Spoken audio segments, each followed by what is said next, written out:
Bright Nights Community Forum, Self-Help Tools on the Internet for Mood Disorders, a Practical Guide. So let's begin with, what do we want to get out of tonight? Well, there are 3 formal learning objectives, and we also hope that you'll just tell us what you want to get out of tonight. But first of all, we want to just define what constitutes eHealth and what constitutes, self-help tools on the internet. We want to learn or teach how to determine quality of a particular tool. And that's something that, I think we all see that, oh, here's a new app, here's a new product. But how do you know it's any good? There are some tips on how to tell if it's any good.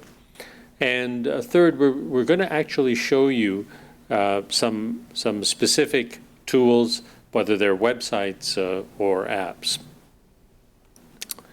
So what do we really mean by eHealth?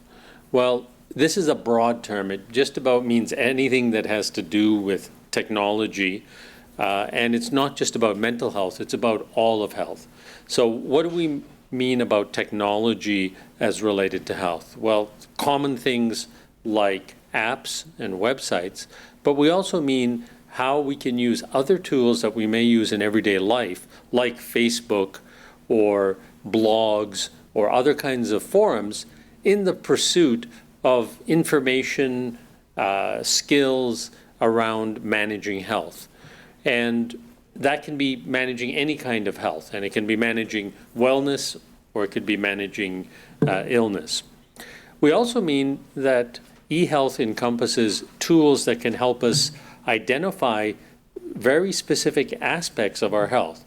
And what's relevant particularly to mood problems, for instance, is knowing how to monitor your mood in a more precise way, in the same way that a thermometer can tell us a temperature. We can be very scientific about monitoring our mood. Now, this is a new field, and specifically how eHealth relates to mood disorders is still very much in development. There is some information out there. There are some things that have actually been studied, and we're going to try and give you a taste of the best of them. These tools are meant to be used in a variety of ways. Some are standalone tools. How many of you have ever looked at, for anything, a self-help book? Sure, we all have. And so some web tools are just like that. They simply take the learning that's in some self-help book and they transform it onto a website with lessons that you can read and say, oh, yeah, I can do that and try that. Others are specific tools where you're supposed to be coached. So you may be doing something, but it's ideal to have a therapist or a doctor or someone coaching you while you're using that tool. So we'll be talking a little bit about both of those. Danielle, did you have anything else or any other examples of eHealth that you think maybe people commonly encounter? I think anything that would encourage you, like screening online, any kind of blogs can be considered eHealth. So really it's a wide range of informational resources, and I think, as Dr. Parikh said, it can be anything that's related to health that's online can be considered eHealth. And so I think defining what tools are specific to mental health and how to look at those resources and decide what might be best for your specific situation is something that we're trying to do tonight to help you get the most out of the resource that you might be using. So, Danielle created these slides, so I'm putting her on the spot more to explain it. But one of the things that she captured here was the idea of providing social support. So social support, of course, is a good thing, like, apple pie and motherhood. But social support is also one of the determinants of our mental health. If we have good social support, it is a buffer against getting depressed. We encounter a stressor, we can talk about it with our friends. We're given feedback on, how we're reacting to this stressor. That's, preventative. That's a preventative aspect of social support. And obviously, if you're in the middle of a situation, you're struggling with depression, it's so critical to have the input and the support of others. So many of us turn to the internet, and those who are older will turn to Facebook, and those who are younger will turn to Snapchat or other things like that. These are all forms of social support. At one level, they're all forms of social support which promote our health. So we've talked about this in a very abstract way. Are there any kinds of eHealth tools, calorie counters, mood things, any kind of tool that you use right now, any of you use, you can just shout it out for any aspect of your health right now. Okay, so you use the website version, or right? The app. Or the app, sure. So how many of you use a step counter? All right. Guess what? Most, in the old days we had little step counters that were independent objects. Most of us now rely on the step counter that's integrated with your phone, and that can of course be fed into all kinds of systems, so you can get alerts like you need to walk more or whatever. So that's a form of eHealth that gets you moving. And of course, physical activity helps not just physical health, but mental health. Any other thoughts, Danielle, about eHealth tools that people commonly use and maybe they don't even realize that they're using it? Anything you use? I think definitely trying to get feedback about health-related issues on Facebook or social media is something that I use, and probably a lot of people in my generation might use, and without really necessarily knowing that it's eHealth, but getting that support or feedback from people in our community and our peers. Now we're going into specifically what is self-help. Because as Dr. Parikh mentioned, there are guided methods online where you might work with a psychiatrist or a psychologist to improve your mental health. But we specifically today want to talk about ways that you can anytime go online and find resources for yourself. So self-help is essentially without tools that don't require separate guidance or support, something that you can access on your own.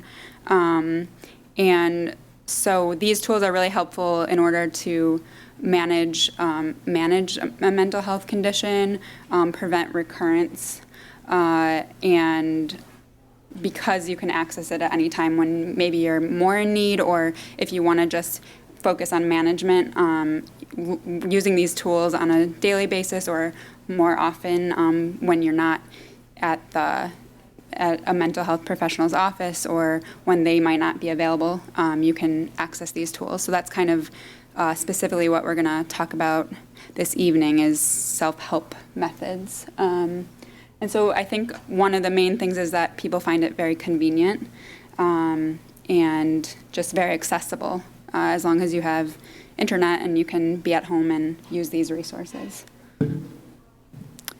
And so next, we're going to go through some slides that look at how you can determine if a site or a tool is a good option for you and a safe option for you. And so we have 6 different things that you can look at.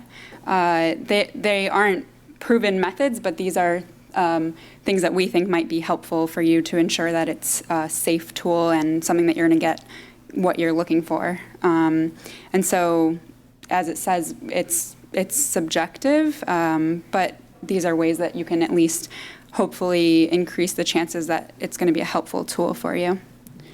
So first of all, has it been updated? Is it continuing to be updated? If it's an app, you can look at the App Store and see how recently it was updated, or you can look at whether there's research noted and it's within the last 5 years, then that's a pretty good indication that it's going to be that the resource is relatively new and that they're using the latest data and research. And it doesn't mean that all the health information needs to be updated all the time, but it's good if the app or tool or resource is following the latest guidelines, because of course guidelines can change, so they should be updating that frequently. Another thing to look at is who has produced the materials.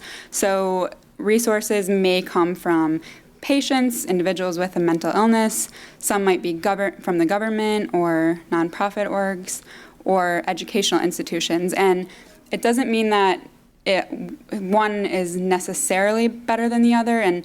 But if it's coming from a government organization or an educational institution such as U of M, then it's more likely that the resource is credible and that there's experts really looking to make sure that the information is current and accurate.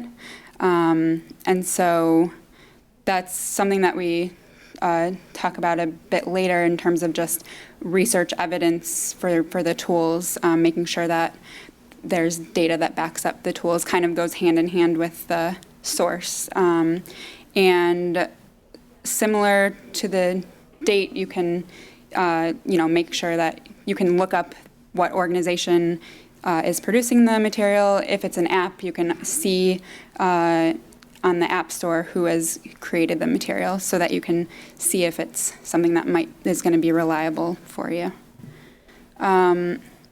Next is considering whether the resources work. Have they worked for other people in the past, specifically for what you're trying to get out of it?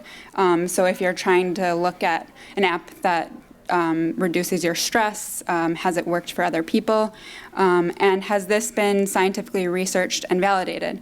Now, as Dr. Parikh said, this is a newer area for mental health specifically, so that's something that a lot of the resources may not have really strong scientific backing, but there are a number of apps and tools that do have had studies done and have shown that they improve what they're trying to improve and help people.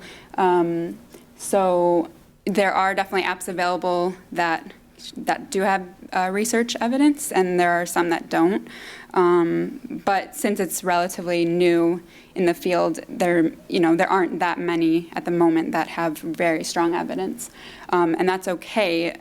But it's best if you can look at that factor and if there is evidence. If you're not seeing that for that particular tool, then reading reviews and getting feedback from people that are actually using it can be helpful. And then also seeing if professional organizations have supported a particular tool and say that it works.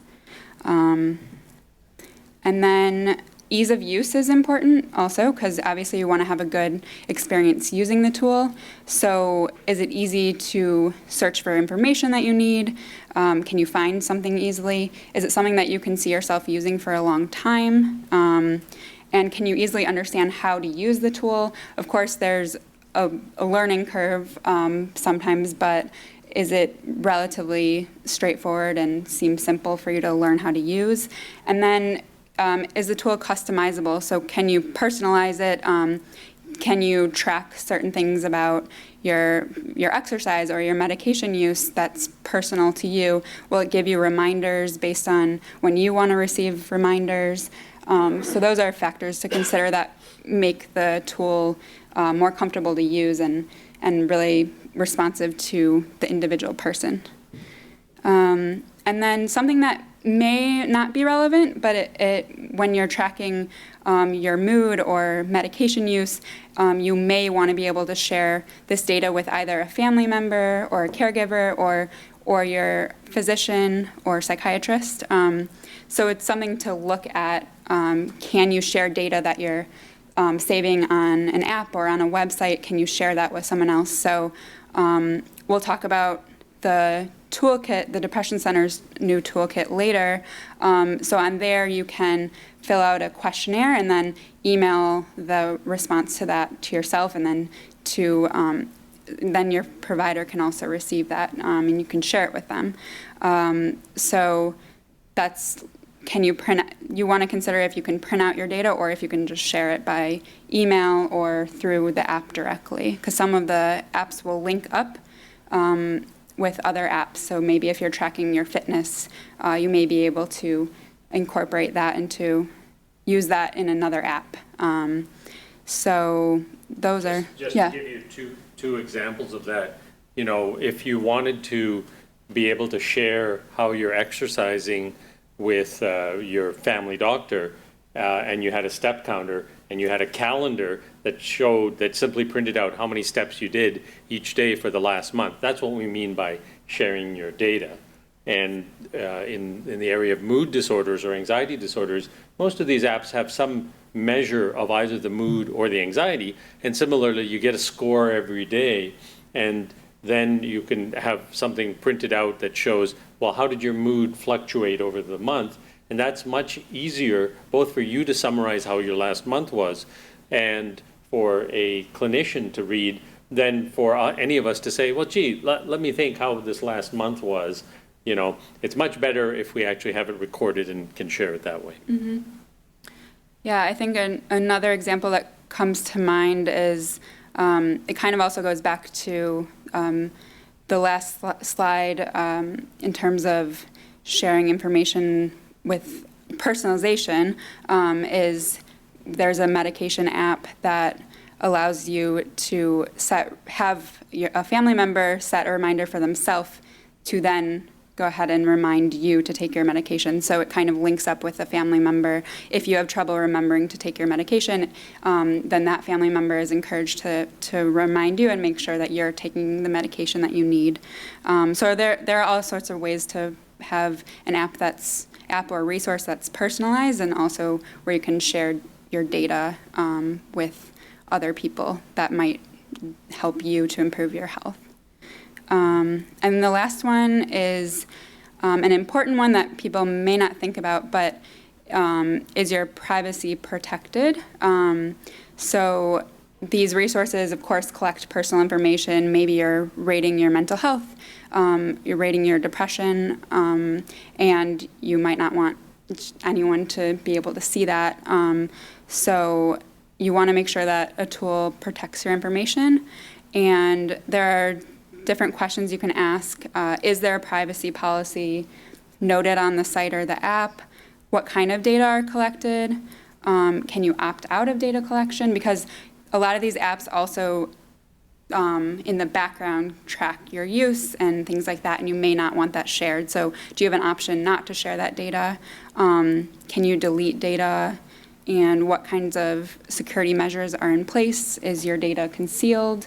So it's just things to consider. And if you can't answer these questions, it probably means that they don't have a privacy policy in place. So if it's something that is a concern to you, then you may not want to use that particular tool or resource. So, mental health apps, there are probably, 100 published every single day. And in all seriousness, there are over, 10,000 mental health apps in the, Google Play or in the App Store and all that.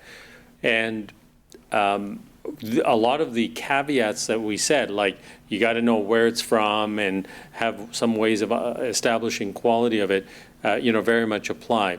Now, strictly speaking, how can we approach this? Well, we can't keep up with 100 or even one new app a day. We can't, as a field, keep track of it, evaluate it, and rate it and judge it. So, as someone mentioned here, when you read the user reviews, I think that's a good first clue. Are there a lot of reviews, and what do they say about that app? But what we can do is tell you a little bit about a few of these apps. And we're going to be showing you our website, the Michigan Medicine or the Depression Center website. And there we have been careful to recommend in some more detail which ones we think are supported by evidence and also safe to use and so on. You see a list there right now, but these are also mentioned within the toolkit that we're going to be talking about. Apps are meant to be tools they're obviously not supposed to replace healthcare professionals, although wouldn't be a bad idea if they could. So Headspace is an app that is remarkably popular these days. It's one that really focuses on something that is very trendy right now, and that's a form of meditation known as mindfulness. How many of you are familiar with mindfulness? Yeah. How many of you have actually seen Headspace? Yeah, a few of you. So Headspace has some very nice graphics as well. So if you want to be entertained by some nice cartoons and things like that, you just search, Google for Headspace, and you can sample this. It teaches various aspects related to meditation. It tells you how to do certain kinds of breathing exercises. And what's nice about it is it adjusts it depending on what you're trying to control. Is it sadness? Is it anxiety? Is it anger? Is it irritability? All of these things share the same, basic elements in terms of how you breathe and how you meditate, but you can, of course, tailor it to the specific problem. And it teaches you this in a variety of ways. So some of it is, okay, turn the lights down low and, just listen to my voice. Others are much more like teaching and so on. It also has something that's quite useful, and that is that it has a 30-day free trial. Now, I want to point out we are not funded by any websites or anything like that. The reason we're providing some information on specific sites, including some cost information, is just to make it practical for you. I personally can say I've used this website myself, and so apart from having researched it from a kind of evidence perspective, I can also say I enjoy this site, and I like the meditation exercises. But I'm cheap, so I take the 30-day membership and I use it, and then I log on months later as somebody else. But I do have people who aren't as cheap as me and who continue to use it, including a number of my patients.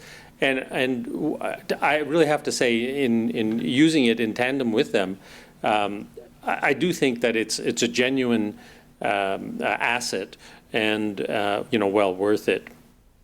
As you can see in the evidence point, there are a number of studies that have shown that it's quite helpful as well.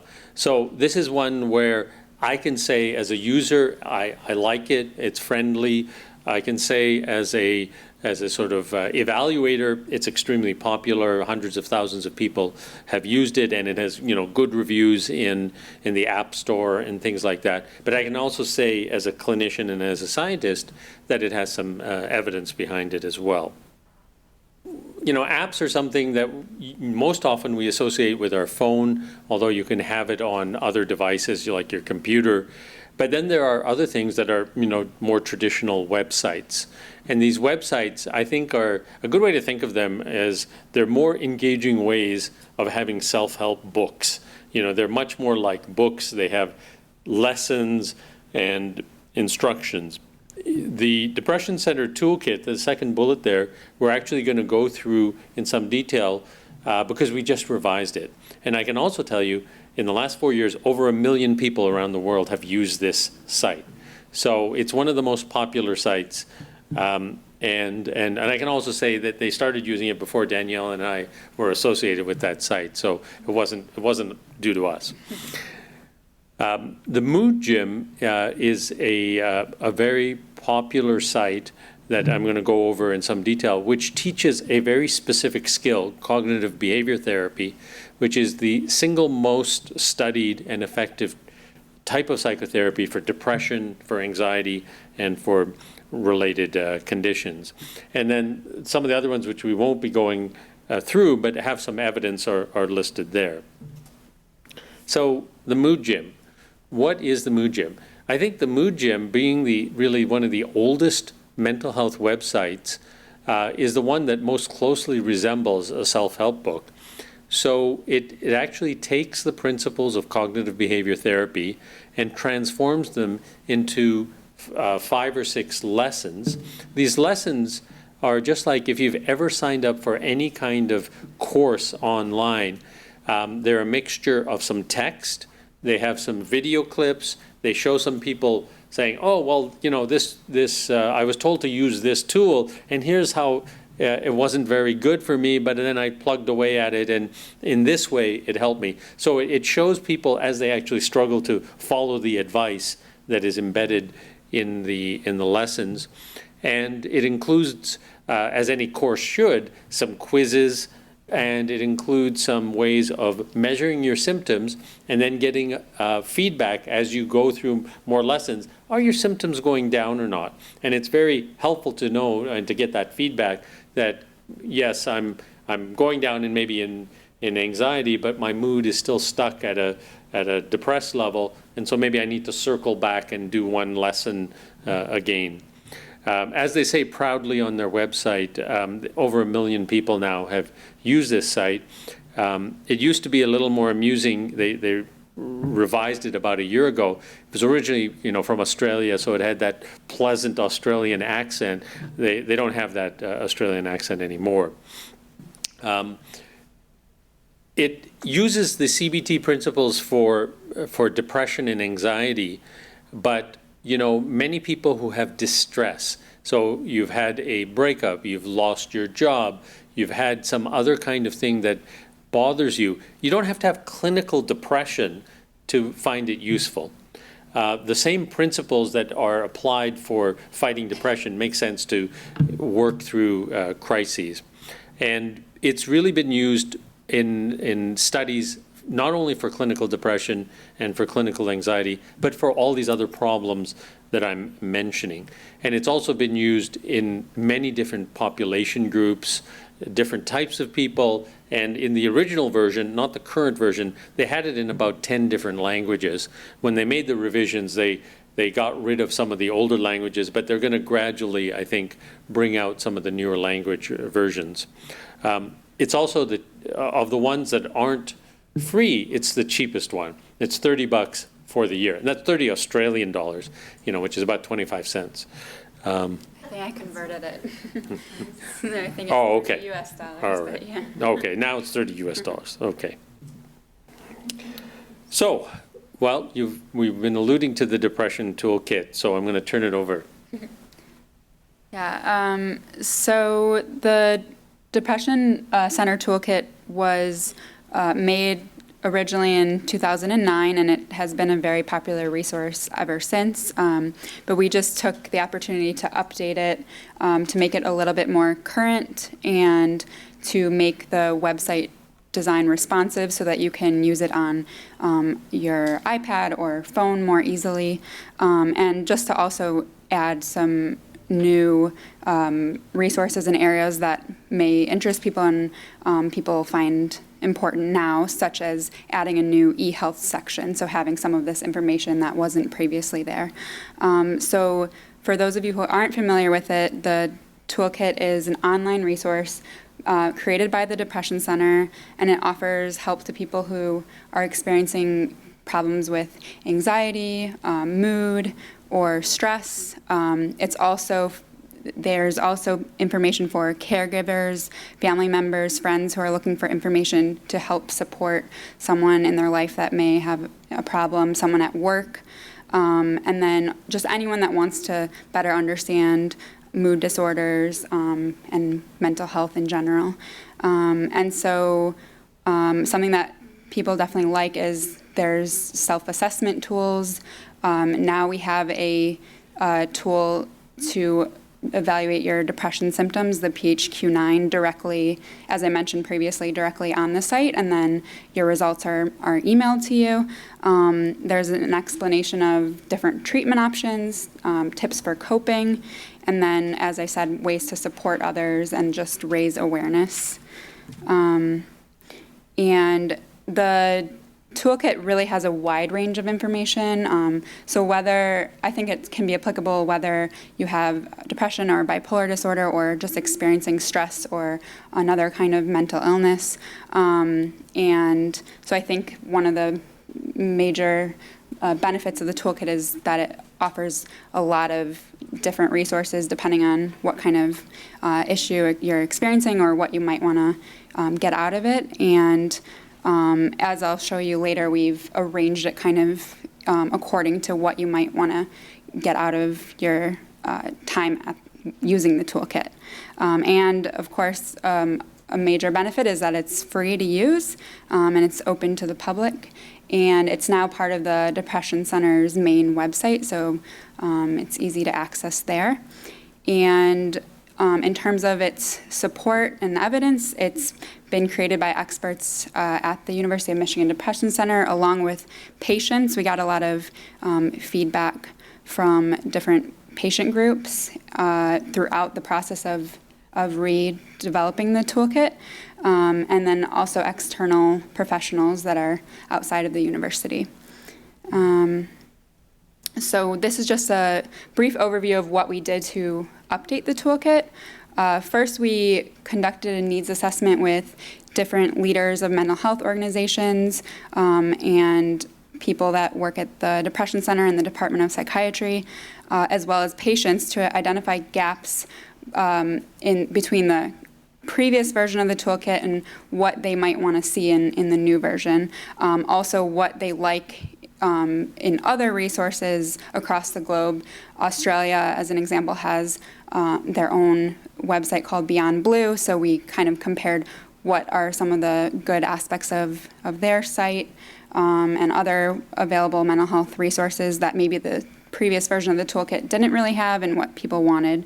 And then we identified content experts primarily from the Depression Center and Department of Psychiatry, also from other areas of the university, and we solicited their input on the new content that we wrote.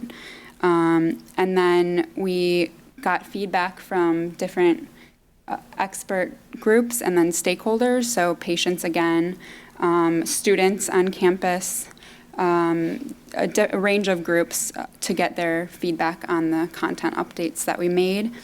And also just we talked about plans for the organization of the site with them and got feedback on that. And then we finalized the toolkit layout and shared a beta version of the site so that people could really see how it was going to look and then give us feedback on that. And we got feedback from about 50 patients online, and here are some of the supporters. So we had asked them to fill out a survey that evaluated the usability of the site and the language that we were using. Was it patient-friendly? And different aspects of that. The design, the images that we were using, was there any information that they felt they wanted to see that was still missing? And we had help with creating that survey from the Patient Education and Health Literacy Group on campus, and they specialize in patient-friendly language and guidelines that the United States government supports.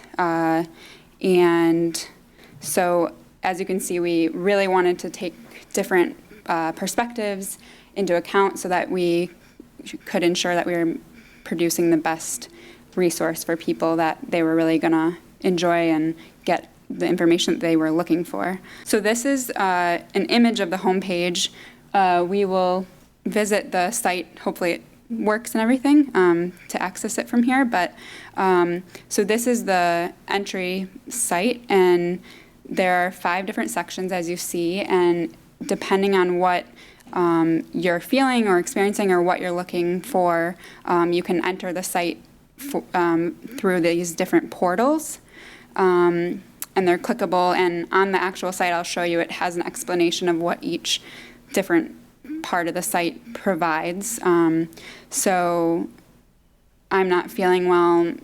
It has general depression and bipolar disorder mental health information, and that's if you're especially not doing well, maybe you want to look at different treatment options, things like that.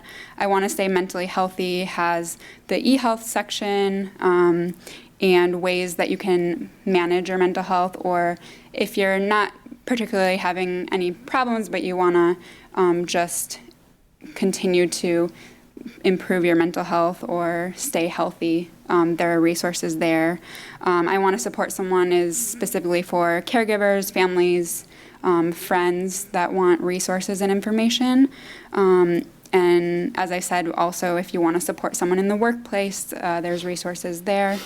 I Want to Be a Mental Health Advocate has a lot of information just about raising awareness about mental health, how to participate in research, different things like that. And then I'm Looking for More Resources has all of our handouts, which are downloadable handouts that are in patient-friendly language and has a lot of information that is on the site, but you may want to just have it available to you to print.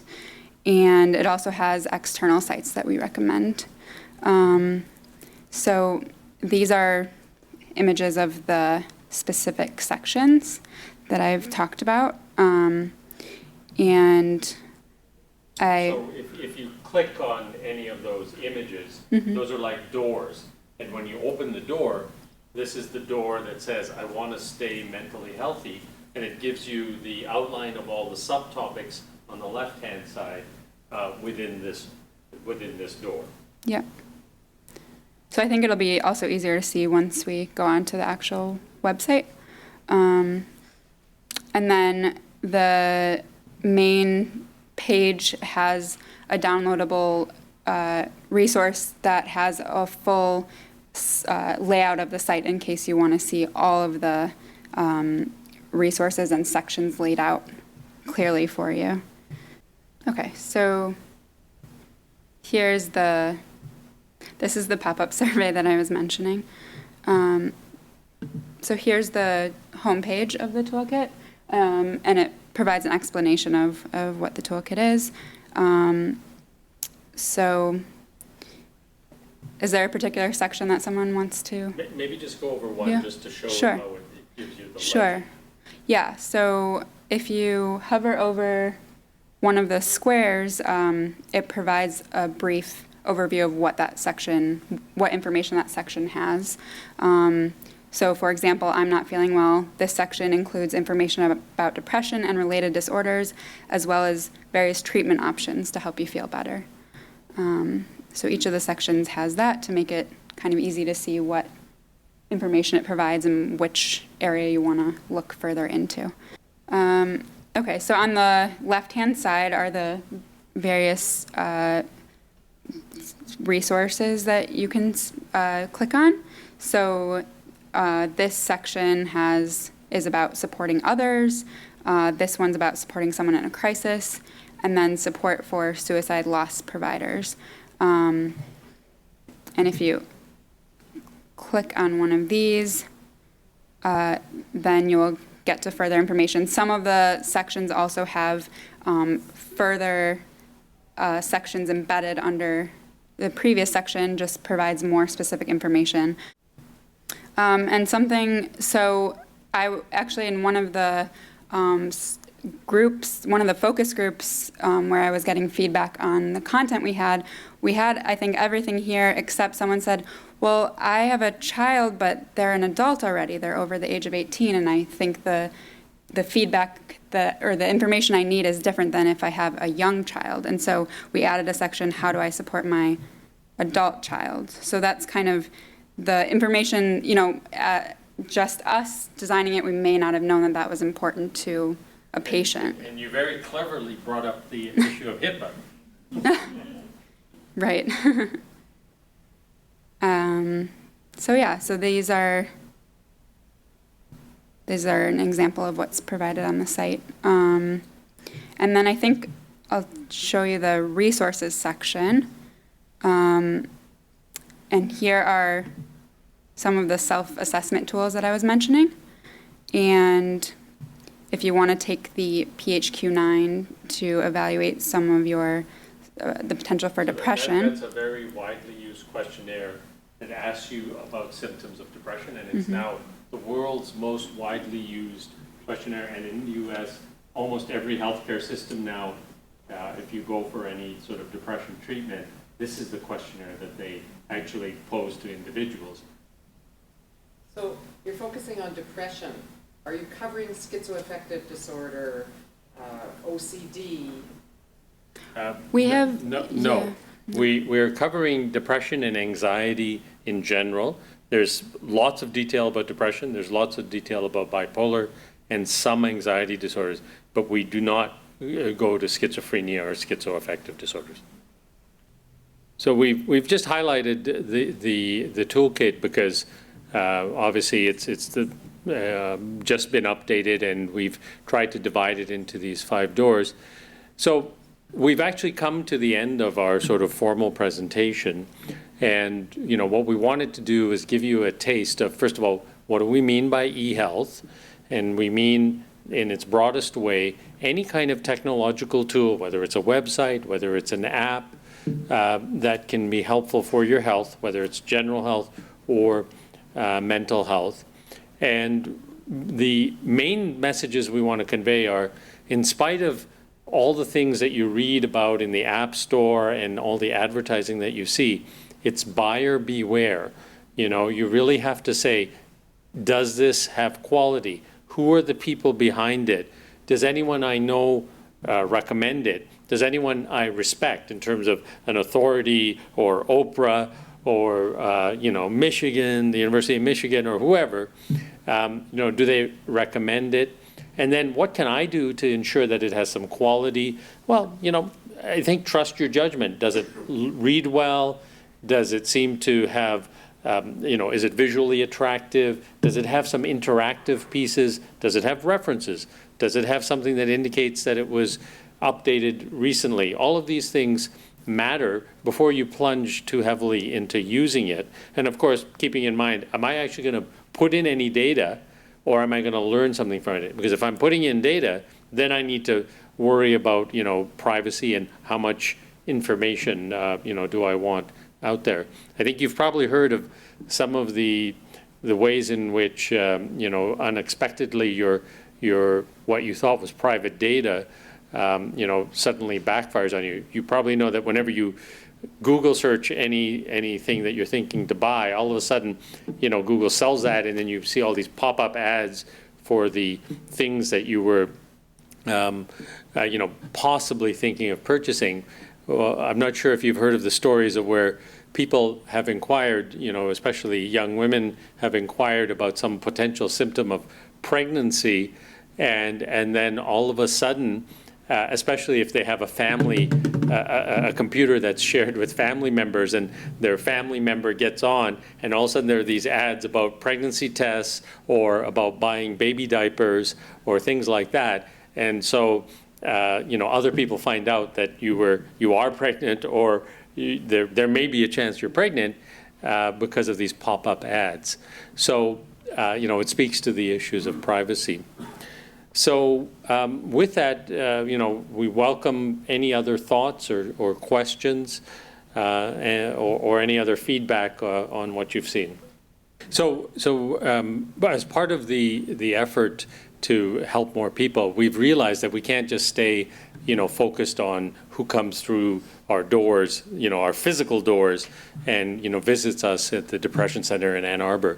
So we have major outreach programs for military populations, for college students, and these are the college students one is a national thing that has been spread to something like 200 college campuses, as well as the high school programs, which are ramping up.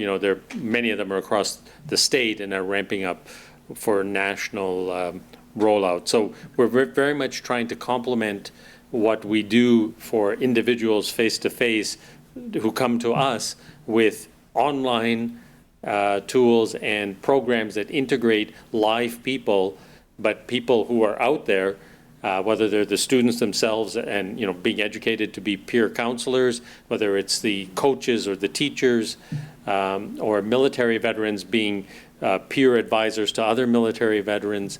We're very much trying as an institution to reach out to various groups and get the help out there rather than just staying in our, university walls. So I think, you've been very patient and you've come out on a cold night. So I want to thank you for coming out. We'll be here for a little while, but I want to give everyone a chance to exercise their mental health by standing up, stretching, talking to friends, and we'll bring this evening to a close. Thank you very much. Thank you. This program was recorded on November 13th, 2018 at the Ann Arbor District Library.